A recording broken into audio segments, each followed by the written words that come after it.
75 வருஷ கட்சி, 50 வருஷ கட்சின்னு இன்னைக்கு ஆட்சி அதிகாரத்துல இருந்துட்டு இருக்கிற இவங்க எல்லாரையும் மீறி இன்னைக்கு களத்துல தனியா நின்னு இந்த 2 வருஷத்துல முதன்மை சக்தியா வளர்ந்து 30% தாண்டி இன்னைக்கு மக்கள் ஆதரவை பெற்றிருக்கிற நமக்கு அனுபவம் இல்லையா?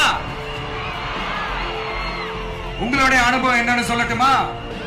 கட்சி ஆரம்பிச்ச அண்ணாவை மறந்தது, கட்சி ஆரம்பிச்ச எம்ஜிஆர் அவர்களை மறந்தது, கட்சியை வளர்த்த ஜெயலலிதா மேடம் அவங்களை மறந்தது.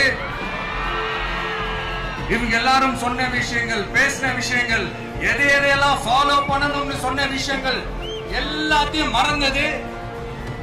இவங்களுக்கு நமக்கு அனுபவம் இல்லையா? நமக்கு அனுபவம் இல்லதா?